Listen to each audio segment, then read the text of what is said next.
first to actor Diane Salento, with whom he had a son, and later to Micheline Roquebrune, a painter whose life with him in Spain and the Bahamas shaped his later years. Stage roles and British television prepared Connery for film work, and producers cast him as James Bond after screen tests and consideration of several candidates. The debut in the first Bond film brought worldwide recognition, which Connery sustained through a string of successful entries that cemented the character's cinematic identity. Connery pursued varied roles beyond the series, including historical and crime dramas, which countered early typecasting. He returned once to the role in an independent production, then focused on international films that highlighted a direct, authoritative presence. Honors followed, including a major acting award for a crime drama in the late 1980s, which confirmed the breadth of his career beyond the franchise. Connery's persona remained linked to British cinema of the post-war era, yet his public image also reflected Scottish identity and philanthropy. He gradually reduced public appearances in the 2000s, favoring privacy and family life. Controversies in interviews and in press coverage sometimes shadowed the acclaim, but work with respected directors and steady public affection sustained his reputation. Health declined late in life while living in the Bahamas with Roquebrune, where he died in late October in the year 2020 at home. Family statements emphasized a peaceful passing and acknowledged a period of illness. Connery's wishes guided memorial decisions, and his ashes were divided between the Bahamas and Scotland. Public tributes appeared across Edinburgh and in film institutions, which held retrospectives and public remembrances. There is no single monumental grave for Connery, since cremation and scattering followed his death. Memorial sites of note include the Bahamas residence and commemorations in Scotland that honor his cultural impact rather than a fixed burial plot. The focus on ashes, family places, and civic tributes fits a career that transcended a single studio or nation, aligning the private memorial with the broad public reach of his work. Roger George Moore was born in London to a police officer father and a mother from South London, and he trained in art and at a drama academy before national service. Early marriages ended in divorce, and Moore later married Louisa Mattioli, with whom he had 3 children, then married Christina Tholstrup, a Danish-born socialite who remained his partner during his later years in Switzerland and Monaco. Television success in Britain and the United States, notably in a suave adventure series, established a public image that led producers to invite Moore to assume the role of James Bond after the early 1970s transition. Moore brought a lighter, urbane tone to the films, emphasizing wit, partnership with stunt teams, and a contemporary style that matched changing tastes. The run across 7 entries made him, for a time, the most frequent screen Bond, and also a global ambassador for the franchise. Outside the series, he worked steadily in European and American co-productions, while his most enduring public contribution came through humanitarian service. Appointed a UNICEF Goodwill Ambassador in the early 1990s, Moore used his profile to support immunization, child health, and fundraising initiatives, efforts recognized with honors from Britain, France, and other states. He wrote memoirs that documented the industry with modesty and dry humor, and he remained a regular on the charity circuit well into later life. Health challenges accumulated in his 80s, including treatment for cancer and reports of minor cardiac procedures. Yet Moore continued to appear at tributes and award events. He died in Switzerland in late May of the year 2017, surrounded by family who announced the news with thanks to medical teams and supporters. The passing prompted statements from colleagues across the Bond series and from UNICEF, which highlighted the practical outcomes of his work for children. A private funeral followed in Monaco, where Moore had long maintained a residence with interment at the Monaco Cemetery. The choice reflected his late life base among friends and family in the Principality, rather than a return to a British grave. Commemorations in London, Geneva, and Monte Carlo emphasized both the screen legacy and the sustained humanitarian record, aligning the public image of charm with an enduring record of service. Christopher Frank Carandini Lee was born in London to a British officer and an Italian-born mother from a noble family, and he grew up between England and continental Europe after his parents' separation.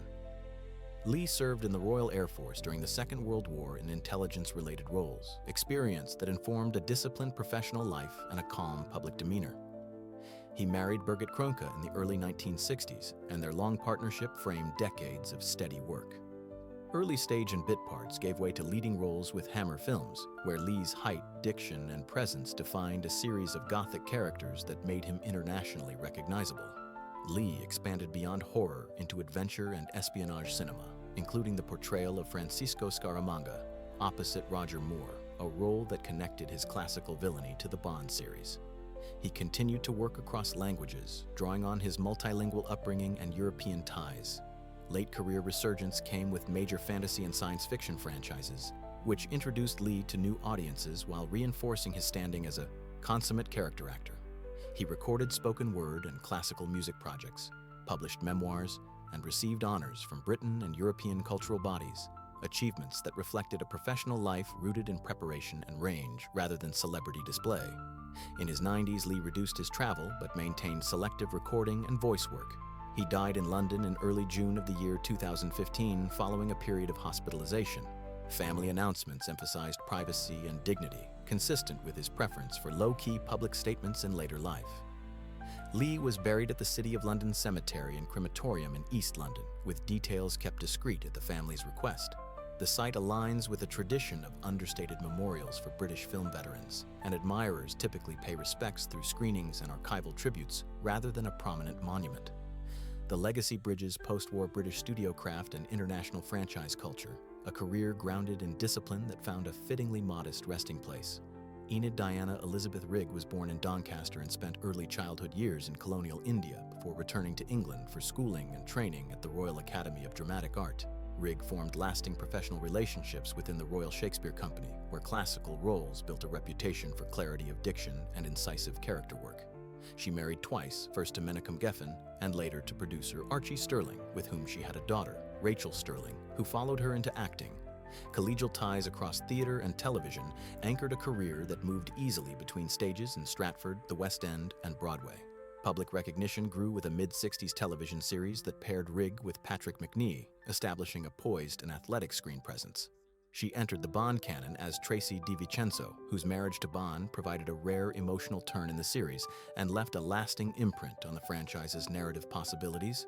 Rigg continued to balance film and stage, earning major awards for roles that ranged from Greek tragedy to modern drama.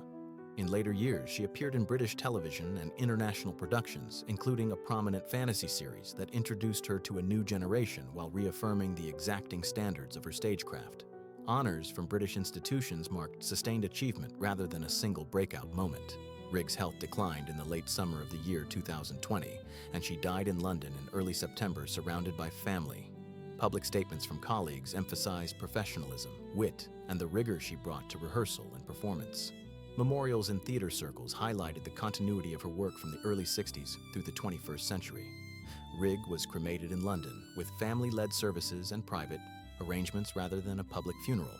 Tributes gathered at theaters associated with her career, including the National Theatre and West End venues, where minutes of silence and archival displays honored a body of work that crossed media without losing theatrical discipline. The Bond role stands as a single, carefully judged entry in a career defined by stage exactitude, a contrast reflected in the quiet memorial that followed her passing.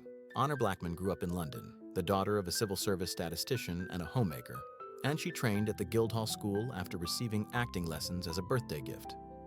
Early stage work led to British film roles, while television established enduring professional friendships. Blackman married twice, first to Bill Sankey and later to actor Maurice Kaufman, with whom she adopted 2 children, and she remained active in theater companies and charitable events after their separation. A measured public demeanor and a crisp, athletic presence characterized her screen and stage collaborations.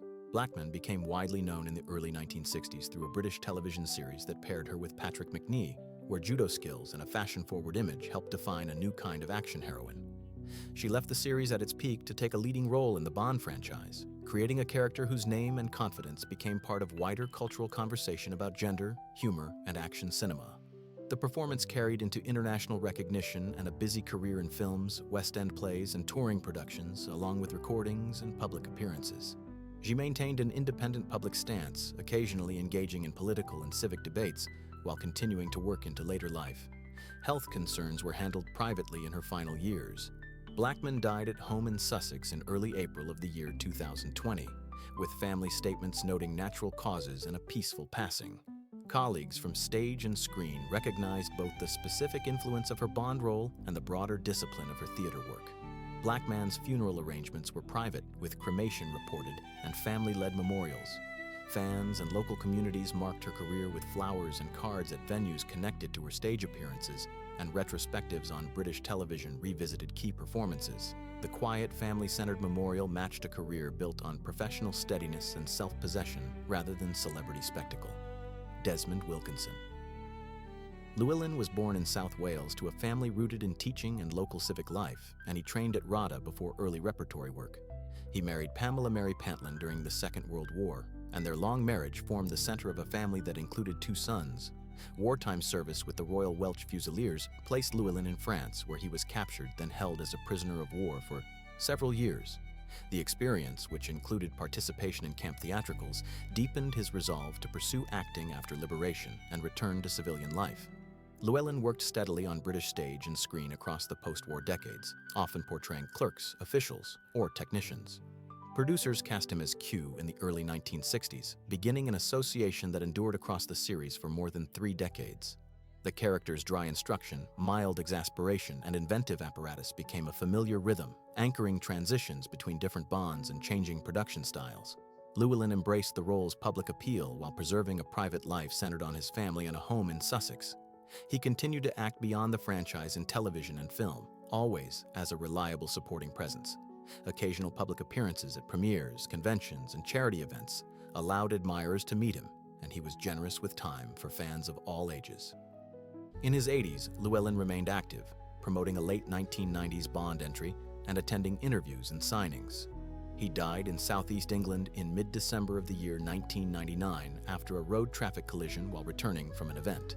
Statements from producers, co-stars, and longtime crew members emphasized collegial warmth, punctuality, and the sense that his presence linked the series to its earliest decades. Llewellyn was buried at St. Michael's Church, St. Mary Church, near Cowbridge in the Vale of Glamorgan, Wales, where his grave has become a modest site of pilgrimage for admirers. The headstone records his name and dates with simplicity, consistent with the understated virtues of his performances. The resting place in Welsh countryside contrasts with the elaborate gadgets that defined his screen persona, a fitting reminder of the working actor behind a beloved recurring figure. Louis Robert Gendré was born in Marseille to hotelier parents and raised between the south of France and Paris, where a formative education in literature and acting shaped early ambitions. He married Berthe Frédéric in the early 1940s, a partnership that endured for decades and anchored a quiet domestic life far from publicity. Jourdan began in French cinema under directors who valued his elegance and restraint, then served with the French resistance during the German occupation, a background that informed his disciplined approach to work. After the war, he accepted a Hollywood contract, relocating with family and building professional ties on both sides of the Atlantic. Jourdan became recognized for urbane leading roles in post-war American films and for musical and suspense projects that highlighted poise and diction. His portrayal of Kamal Khan in the early 1980s entry of the Bond series drew on that cultivated exterior, presenting a controlled antagonist whose charm masked calculation. The role fit a career that balanced European sophistication with American studio craft, reinforcing a screen image of self-possession rather than flamboyance. Jourdan continued to work in television and film into later years, often in guest roles that traded on his measured authority. Honors from French and American institutions acknowledged the longevity of his contribution to international cinema. He reduced public activity in advanced age, living quietly in Southern California near longtime friends and colleagues. Jourdan died in Beverly Hills in mid-February of the year 2015 at home. Family statements emphasized the peace of his passing and the constancy of his marriage, which had been a defining feature of his personal life. Tributes from film historians and co-stars highlighted the precise craftsmanship of his performances and the rarity of a career that bridged pre-war French studios and late 20th century Hollywood. Jourdan was buried at Westwood Village Memorial Park Cemetery in Los Angeles, a small cemetery known for film and television figures. The plot offers a discreet marker rather than an elaborate monument, aligning with his preference for privacy and understatement. The resting place situates a French leading man within a Hollywood enclave, reflecting a life and career lived between continents with steady composure. John Bernard Lee was born in London to a theatrical family, the son of a music hall performer, and he trained at RADA before joining repertory companies across Britain and Ireland. He married twice, first to Gladys Meridew, with whom he had a daughter, and later to Ursula Mossheimer, who supported his recovery after a devastating house fire in the late 1970s. Wartime service and touring entertainment work sustained professional relationships that carried into post-war British cinema. Lee developed a reputation for grounded authority, often portraying policemen, civil servants, and working men with unforced realism. Producers selected Lee to play M in the first Bond film, drawing on his talent for conveying institutional steadiness without theatrical flourish.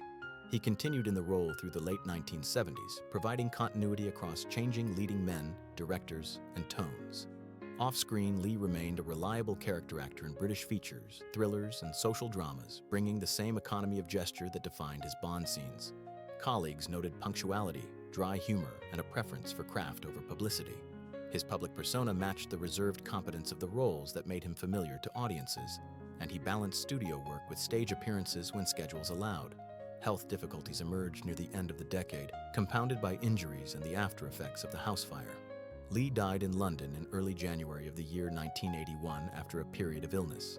The production acknowledged his passing with tributes and adjustments to the next Bond film, which omitted the character rather than recasting immediately, a gesture that recognized his association with the part. Lee was cremated at Golders Green Crematorium in London, where many British film figures are commemorated. Memorial notices in the trade press and at studios emphasized a lifetime of steady work and professional courtesy. The modest, commemorative setting suits a performer who embodied institutional calm on screen, leaving a legacy that continues to shape how the series presents authority and duty. Joseph Wiseman was born in Montreal to Orthodox Jewish parents and moved to New York City as a child, where extended family networks and Yiddish theater communities shaped his early exposure to performance. He trained informally through stage apprenticeships rather than conservatory routes, building relationships with directors and playwrights who valued disciplined rehearsal rooms. Wiseman married twice, first to dancer and choreographer Nell Kinnard, and later to literary agent Pearl Lang, whose support and professional insight anchored his later career. New York remained his base, with steady work on Broadway and in television anthologies that favored precise diction and contained intensity. Wiseman's public profile broadened. Aristoteles Savalas was born in New York to Greek immigrant parents who maintained close ties to their community and language, and he grew up in a multilingual household with siblings who also entered entertainment. He married several times and had children, including a long partnership with Julie Hovland that anchored his later years. Early work included news and government information roles, which led to on-air announcing and acting opportunities. Savalas cultivated friendships with directors and fellow actors who valued his timing and presence, building a career that moved from supporting turns to leading roles. Public recognition accelerated with television and film appearances in the early 1960s, including acclaimed parts that emphasized intensity and economy. He entered the Bond series as Ernst Stavro Blofeld in the late 1960s, shaping a physically engaged interpretation of the antagonist that contrasted with other versions.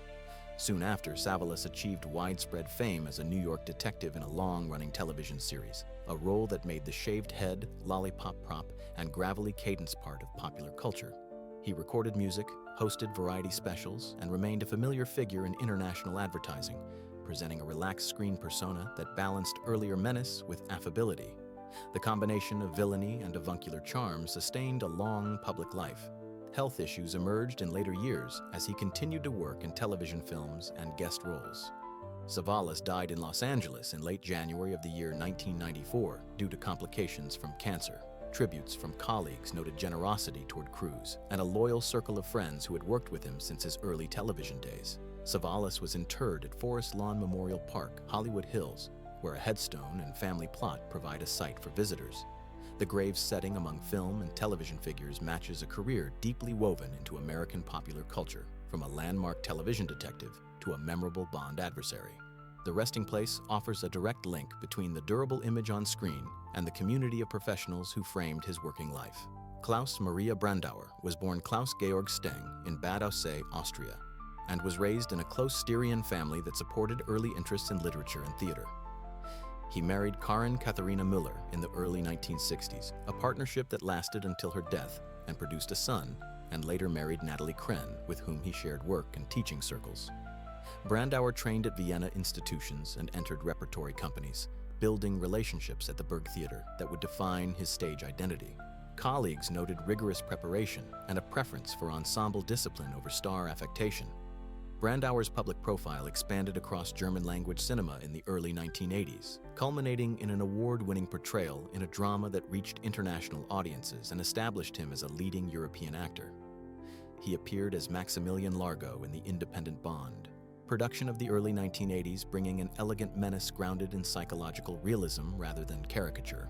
Subsequent work alternated between Austrian stage commitments, international films, and directing assignments, while he held a professorship that influenced a generation of actors. Honors from Austria and Germany recognized contributions to theater and film, and he remained a visible cultural figure at festivals in Vienna, Salzburg, and Berlin. In later years, Brandauer balanced acting with teaching, moderating travel while maintaining a presence in Austrian public life. He died in Austria in early June of the year 2023 after a period of illness. Announcements from the Burgtheater and National Arts Ministries emphasized decades of service to the stage, careful mentorship, and a standard of textual fidelity that shaped rehearsal rooms across the German-speaking world. Brandauer was buried in Austria with family-led services reported as interment in his home region, consistent with long-expressed wishes to remain close to Styrian roots. Memorial gatherings at the Burgtheater and cultural houses in Vienna provided formal tributes, with readings and archival footage underscoring a career grounded in theater craft. The resting place aligns the international film presence with a local Austrian identity, a balance he sustained from early repertory through late honors. Japhet Frederick Cotto was born in New York City to a father of Cameroonian heritage who traced lineage to royal ancestry, and a mother from a Panamanian and West Indian background. Raised in Harlem and the Bronx by his mother and grandparents after his parents separated, Cotto found community in local theaters and church groups before formal study at the Actors Mobile Theater Studio and the Actors Studio. He married 3 times and had several children, with long stretches of family life in California, and later years spent with his wife, Tessie Sinahan, in the Philippines. Mentors in New York theater emphasized discipline and textual analysis, habits that shaped a grounded performance style. Cotto established himself on Broadway and in early film and television roles that highlighted intensity and restraint. He entered the Bond series in the early 1970s as Kananga, also known as Mr. Big, combining political authority and underworld power in a performance that balanced charisma with menace. The role expanded his international profile and led to prominent parts in American cinema, including a science fiction landmark and police dramas that relied on his unforced authority. Cotto later anchored a long-running network series set in Baltimore, where he portrayed a seasoned detective with attention to procedural detail rather than spectacle. He wrote an autobiography, contributed essays on industry practice, and occasionally spoke about representation and the choices available to Black actors in mainstream film and television. In later years, Cotto reduced his workload and divided time between the United States and the Philippines, where he maintained a private routine away from industry events. He died in the Philippines in mid-March of the year 2021 at his home. Family statements conveyed the suddenness of the loss and emphasized his devotion to family and faith. Colleagues and critics noted the breadth of a career that moved from theater to era, defining films while avoiding celebrity affectation. Cotto's funeral arrangements were private, coordinated by family in the Philippines, with subsequent memorial observances among relatives and friends in the United States. Public remembrance gathered around film archives, television retrospectives, and written tributes that underscored a steady professional ethos. The absence of a widely publicized gravesite has led admirers to honor him through screenings and discussions of craft, a reflection of a working actor whose legacy is located in performances rather than in a monumental memorial. Karl Gerhard Frobe was born in Saxony and raised in modest circumstances that encouraged practical work alongside early interests in performance and music. He studied violin and worked in small theater companies before wartime service, and the disruptions of the early 1940s interrupted artistic plans. After the war, Frobe married twice and had children, building a family life in Germany that ran parallel to a steady climb through regional theaters and post-war film studios. Colleagues described a disciplined craftsman who valued punctuality, script preparation, and civility on set. Frobe emerged as a prominent figure in West German cinema during the 1950s, alternating between comedies, children's adventures, and crime films. International audiences came to know him through the role of Auric Goldfinger, where his measured delivery, physical presence, and assured stillness created a definitive Bond villain. The portrayal fixed his image worldwide, yet in Germany he continued to work across genres, including popular literary adaptations that presented him as a benevolent figure for younger viewers. Public accounts in the mid-60s addressed wartime affiliations with clarity, including verified instances in which Frobe aided Jewish individuals, and professional colleagues affirmed his conduct during difficult years. Honors from German cultural bodies recognized contributions to film that extended well beyond a single international success. Health concerns arose in the late 1980s as Frobe remained active in television and occasional film projects. He died in Munich in late September of the year 1988 after a period of illness. Obituaries across Europe emphasize the contrast between the ruthless financier on screen and the courteous professional known to crews and cast. Frobe was buried at the Waldfriedhof in Icking, Bavaria, near his home, where a simple grave marker identifies him by name and dates. The forest cemetery setting, removed from city traffic, aligns with a private family life maintained despite international fame. Visitors often associate the site with the enduring cultural imprint of Goldfinger, even as the local memorial reflects a broader German career that encompassed music, children's stories, and post-war studio rebuilding. Richard Dawson Keel was born in Detroit and raised in Los Angeles, where his parents supported early work that included selling tickets at a theater and odd jobs before small acting parts. He married twice, and his long marriage to Diane Rogers, with whom he had children, shaped a stable home life in California. Keel's exceptional height resulted from a medical condition, and casting directors quickly recognized a screen presence that could project menace without dialogue. Early television appearances led to friendships with stunt teams and directors who valued his reliability and good humor on set. Keel gained international recognition as Jaws in 2 Bond films, where steel teeth, near-silent reactions, and choreographed physicality created a distinctive antagonist. The character's return in a subsequent entry reflected audience response and showed a lighter, comic dimension without losing physical impact.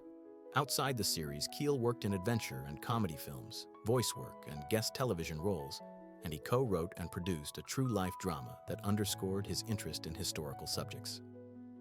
Convention appearances and interviews revealed a gentle, reflective personality, and he often spoke about collaborating safely with stunt professionals and adapting choreography to protect partners. He wrote a memoir that documented the working routines behind imposing screen moments.